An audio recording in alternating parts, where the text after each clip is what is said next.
नमस्कार भाइयों, विश्व ऑनलाइन फोरम सेंटर में आपका स्वागत है। पेश आज के शिक्षा समाचार, नौकरी एवं शिक्षा संबंधित समाचार। तो आज की जो पहली न्यूज़ है वो ये कि सीबीएसई के जो 10वीं कक्षा का परिणाम तैयार करने के लिए पिछले 3 साल का जो परीक्षा परिणाम है उसको खंगालने में बोर्ड लग गया है, क्योंकि 5 जून तक स्कूलों के अंक ऑनलाइन अपलोड होने इसमें और 20 तारीख को आएगा रिजल्ट।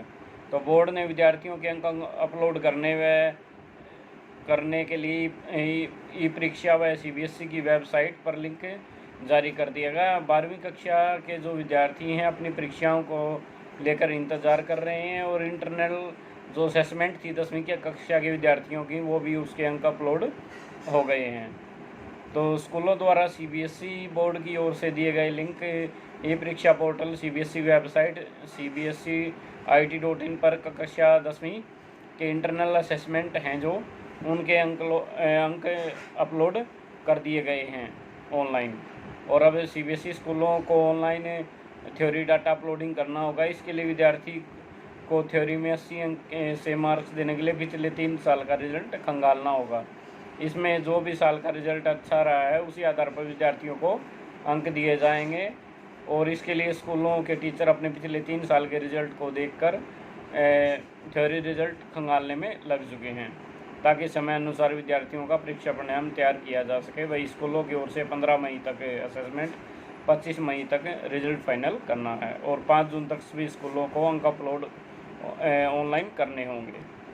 तो ये भाई 10वीं कक्षा जो सीबीएसई बोर्ड से रिलेटेड न्यूज़। अब सीबीएसई बोर्ड से ही रिलेटेड अगली न्यूज़ है कि सीबीएसई के छात्र हैं वो अब 2 बार कंपार्टमेंट परीक्षा दे सकेंगे। केंद्रीय माध्यमिक शिक्षा बोर्ड सीबीएसई ने छात्रों को 2 बार कंपार्टमेंट परीक्षा देने का विकल्प दिया है। एक बार स्कूल व दूसरी बार बोर्ड द्वारा यह परीक्षा ली जाएगी। स्कूल के आंतरिक मूल्यांकन में पास नहीं होने वाले 10वीं के छात्रों के लिए बोर्ड स्तर पर कंपार्टमेंट परीक्षा आयोजित की जाएगी। स्कूल ऑनलाइन कंपार्टमेंट परीक्षा लेगा।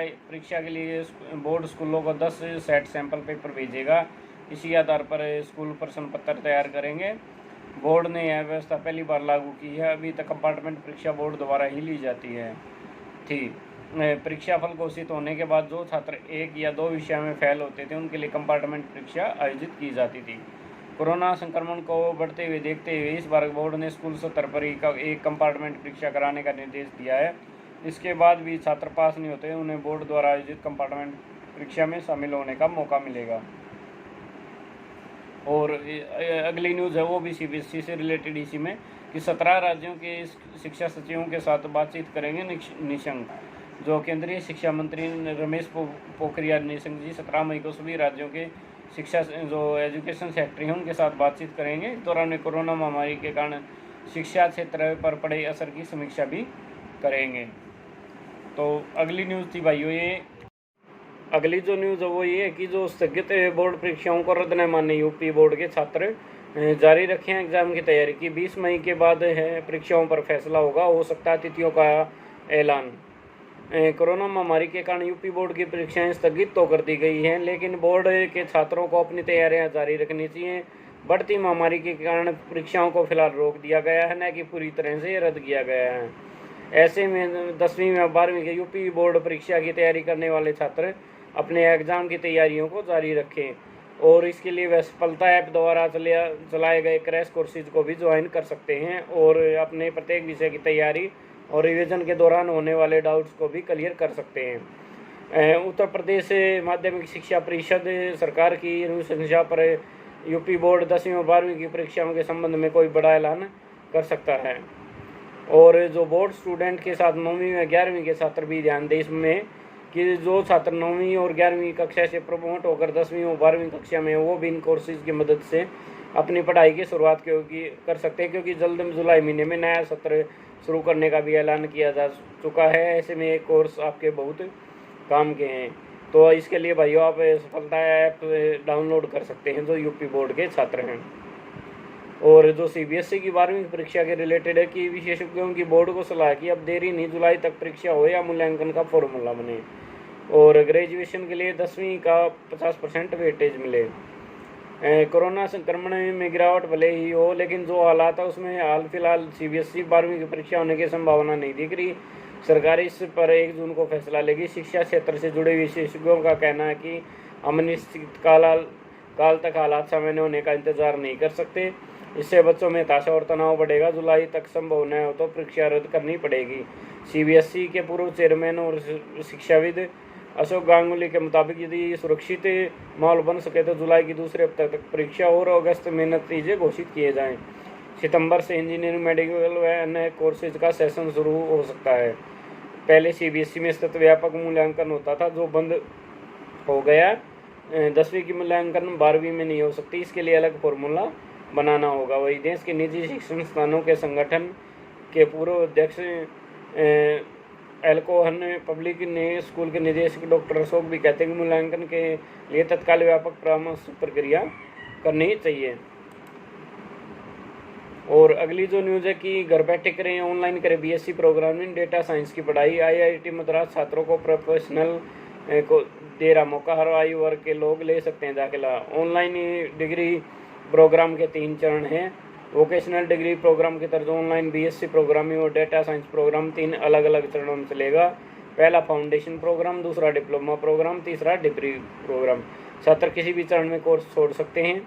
उसी के आधार पर सर्टिफिकेट, डिप्लोमा या डिग्री मिलेगी। पात्रता के आधार पर इच्छुक उम्मीदवारों को क्वालिफाई परीक्षा के लिए एक फॉर्म भरना होगा।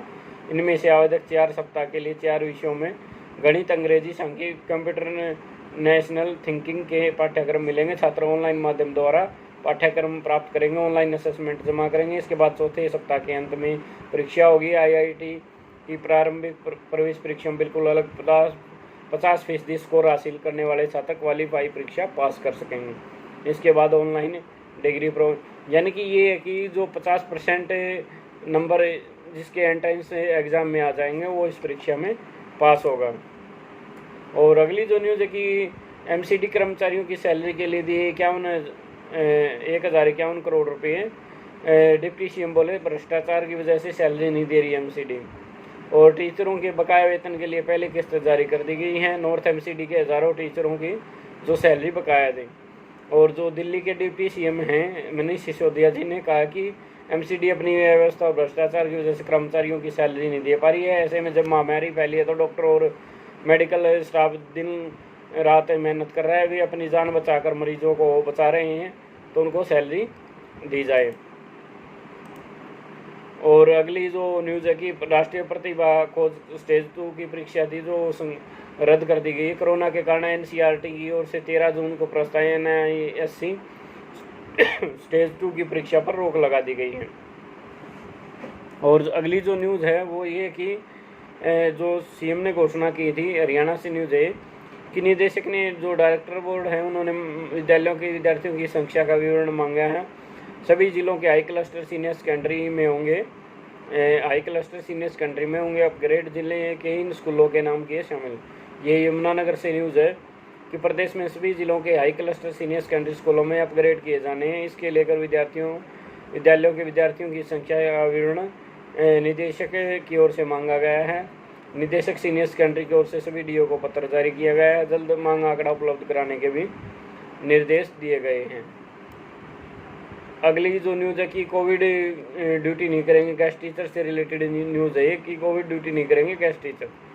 हरियाणा तृतीय अध्यापक संघ से जुड़े गेस्ट टीचर कोविड-19 से संबंधित कोई भी ड्यूटी नहीं करेंगे। संघ की वर्चुअल मीटिंग के दौरान जिला प्रधान राजकुमार ने कहा कि मेडिकल एक्सग्रेशिया व एक नियमित अध्यापक को मिलने वाली सभी सुविधाएं गेस्ट टीचरों को नहीं मिल रही हैं, इसलिए गेस्ट टीचर कोविड-19 संबंधित कोई ड्यूटी नहीं करेंगे। अध्यापकों ने कहा कि हरियाणा विधानसभा ने वर्ष 2019 में हरियाणा अतिथि अध्यापक सेवा सुरक्षा नियम 2019 पास किया है। विडम्बना इस बात की है कि कार्यपालिका विधानपालिका द्वारा बनाए गए कानून की सरेआम धज्जियां उड़ा रही। 2 वर्ष से अधिक का समय बीत जाने के बाद आज तक उस विधेयक के सर्विस रूल ही नहीं बनाए गए हैं। तो ये करनाल से न्यूज़ है कि कोविड के बारे में जो ड्यूटी लगी तो वो नहीं करेंगे। और अगला जो न्यूज़ है कि स्कूल ने नहीं पढ़ने दी साइंस, स्टूडेंट पहुंची हाईकोर्ट। दिल्ली से न्यूज़ है ये। साइंस में रुचि रखने वाली एक स्टूडेंट ने हाईकोर्ट की याचिका दायर कर स्कूल पर आरोप लगाया उसे 11वीं और 12वीं क्लास में साइंस पढ़ने की इजाज़त नहीं दी गई। कोर्ट ने शिक्षा निदेशालय को निर्देश दिया इस मुद्दे को देखे और अपना जवाब दे। निदेशालय को 4 हफ्ते के भीतर डायरेक्टर बोर्ड को अपना जवाब हल्फनामे के साथ अदालत के सामने रखना। जस्टिस प्रतीक जालान की बेंच ने भी संबंधित स्कूल को भी निर्देश दिया। इस मामले में जो सुनवाई है वो ये सुनवाई 20 जुलाई को होनी है। और जो अगली न्यूज़ है ये टैक्स रिफंड से रिलेटेड है। जो व्यापारी हैं, छोटे व्यापारी, टैक्स रिफंड जल्द दिलाने को सरकार का विशेष अभियान। छोटे कारोबारियों सहित उद्योग जगत को सरकार से फौरी राहत कि सरकार ने उद्योग जगत खासतौर जो छोटे कारखाने एमएससी को राहत देने के लिए टैक्स रिफंड और ड्यूटी यानी जो ITR है उसमें रिफंड दिलवाने के लिए जल्दी कोशिश कर रहे हैं। अगली जो न्यूज़ है कि 3 IAS ऑफिसरों का तबादला किया गया है एक जगह से दूसरी जगह। और अगली न्यूज़ है कि सुप्रीम कोर्ट में याचिका लगाई गई कि 12वीं की परीक्षा रद्द करने की मांग की गई। जो CBSE और CISD की जो CBSE और CISE बोर्ड के जो 12वीं की परीक्षा रद्द करने की सुप्रीम कोर्ट में याचिका दायर की गई। याचिका में 12वीं की परीक्षा रद्द करने के लिए केंद्र सरकार CBSE और CISE को निर्देश देने की मांग की गई है, सुप्रीम कोर्ट में दाखिल की गई। अगली जो न्यूज़ है वो ये है कि छात्रों पर फीस जमा करने का दबाव न बनाए तकनीकी संस्थान।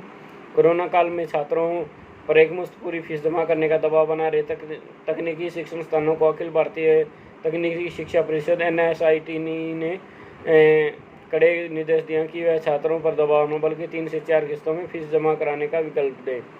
संस्थानों से इस संबंध में अपने आधिकारिक पोर्टल पर सूचना भी जारी करने को कहा है। इसके साथ ही SIT ने तकनीकी शिक्षण संस्थानों में काम करने वाले कर्मचारियों को नौकरी से हटाने व उन्हें समय पर वेतन न देने के मामलों को भी संज्ञान में लिया है। सभी संस्थानों को निर्देश दिया गया किसी भी कर्मचारी को नौकरी से न हटाएं बल्कि समय पर वेतन दें और जरूरत पड़ने पर अतिरिक्त मदद भी करें और किसी को नौकरी से तुरंत उसे बहाल भी किया जाए। और अगली जो न्यूज़ है कि कोरोना से मृत शिक्षकों के परिवार के एक सदस्य को मिली नौकरी। JNU टीचर फोरम ने विश्वविद्यालय प्रशासन को पत्र लिखा है कि फैमिली पेंशन, मेडिकल भुगतान वगैरह सभी समय से भुगतान की मांग की गई है। और अगली जो न्यूज़ है कि अब की बार भी डिजी लॉकर से जारी होंगे अंक पत्र, प्रमाण पत्र, Aadhaar number, mobile number, face matching तकनीक से डिजिटल लॉकर से डिटेल हासिल कर सकेंगे। कि केंद्रीय माध्यमिक शिक्षा बोर्ड CBSE ने इस बार भी 10वीं और 12वीं के छात्रों के अंक पत्र यानी कि जो मार्कशीट हैं, प्रमाण पत्र, माइग्रेशन प्रमाण पत्र डिजिटल लॉकर के जरिए उपलब्ध कराएगा। छात्रों कोरोना संक्रमण के चलते परेशान छात्रों एवं अभिभावकों को अंक पत्र प्रमाण पत्र के लिए स्कूल नहीं जाना पड़ेगा। छात्र छात्राएं आधार कार्ड, बोर्ड में पंजीकृत मोबाइल नंबर और फेस मैचिंग तकनीक के जरिए डिजिटल लॉकर का प्रयोग कर सकेंगे। 2004 से अब तक के प्रमाण पत्र डिजिटल लॉकर में है सुरक्षित। कि 2004 से CBSE की ओर से 10वीं के परीक्षार्थियों का रिजल्ट तो इंटरनल असेसमेंट के आधार पर जारी किया जाएगा, जबकि 12वीं की परीक्षा पर अभी कोई निर्णय नहीं हो सका है।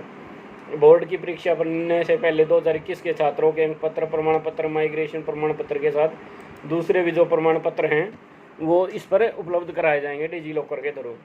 और अगली जो न्यूज़ है वो कि प्रदेश के 23,000 नंबरदार आयुष्मान योजना भारत योजना में कवर होंगे। नंबरदारों को स्मार्टफोन भी दिए जाएंगे। ये नंबरदारों के लिए खुशखबरी है कि उनको आयुष्मान भारत योजना में कवर किया जाएगा। जैसे कोई उनको गंभीर बीमारी हो तो 5 लाख तक का उनका हर साल इलाज फ्री हो सकेगा। और इसमें जो योजना के तहत अस्पताल में 3 दिन पहले और 15 दिन बाद तक का नैदानिक उपचार और स्वास्थ्य इलाज व दवाइयाँ मुफ्त उपलब्ध होंगे आयुष्मान भारत के तहत। और अगली जो न्यूज़ हैं वो फॉर्मों से रिलेटेड हैं कि सेट के फॉर्म निकले हुए हैं, यूपी सेट के निकले हुए हैं, SBI की वैकेंसी निकली हुई है। तो SBI की एक बात और बता दें आपको, जो SBI कलर की वैकेंसी निकली हुई थी उनकी अंतिम तिथि 17 मई थी, लेकिन उनको अंतिम तिथि को बढ़ाकर अब 20 मई 2021 कर दिया गया है। तो जिस भी भाई को फॉर्म अप्लाई करना है वो कर ले। और आज कुछ फॉर्म्स की आज भी लास्ट डेट है, तो भाई जिन भी भाइयों ने अपने फॉर्म नहीं भरे वो ऑनलाइन भर सकते हैं और हमें ऑनलाइन डॉक्यूमेंट्स भेज सकते हैं और ऑनलाइन ही पेमेंट कर सकते हैं। आपको कहीं भी बाहर आने जाने की ज़रूरत नहीं है। आपको आपका भरा हुआ फॉर्म व्हाट्सएप पे ही मिल जाएगा या जैसा आप ऑनलाइन चाहेंगे। तो ये थे भाई आज से शिक्षा में नौकरी संबंधित समाचार। अगर किसी भाई को और भी कोई सर्विस लेनी हो, जैसे बैंक से रिलेटेड खाता खुलवाना हो, या किसी को लोन वगैरह के लिए, जैसे बिजनेस लोन के लिए आपको ITR वगैरह चाहिए, बिजनेस करते हो तो आप GST नंबर चाहिएगा। पर्सनल लोन के जैसे सर्विस वाले हैं तो इसमें HDFC बैंक ग्रुप डी को नहीं देता, बाकी सभी को लोन देता है, तो उनके सैलरी के हिसाब से उनको लोन मिलेगा। या किसी को 2 व्हीलर लोन यानी बाइक कार का लोन चाहिए तो वो भी अवेलेबल है। और अगर किसी भाई को गोल्ड लोन चाहिए या किसी भी प्रकार का खाता खुलवाना है, या किसी भाई को कोई लैपटॉप वगैरह कोई मोबाइल फ़ोन किस्तों पे लेना, तो उसके लिए भी HDFC बैंक की तरफ से लोन अवेलेबल। तो जो भी कोई भाई इच्छुक हो वो हमें बता सकता है। और एक न्यूज़ और बता दें कि विशु ऑनलाइन फॉर्म सेंटर पर अब Paytm KYC भी की जाती है। और आपको किसी प्रकार का इंश्योरेंस करवाना हो, चाहे LIC का हो या हेल्थ इंश्योरेंस हो, चाहे व्हीकल इंश्योरेंस हो, कोई भी जनरल इंश्योरेंस हो, कोई भी इंश्योरेंस हो, यहाँ पे सभी तरह का इंश्योरेंस किया जाता है। तो ये थे भाई आज की शिक्षा एवं नौकरी संबंधित समाचार। अगर आपको वीडियो अच्छी लगी है तो लाइक कीजिए, शेयर कीजिए, कमेंट कीजिए और चैनल को सब्सक्राइब करना ना भूलें, ताकि आपको हमारी अपडेट सबसे पहले मिलती रहे। धन्यवाद।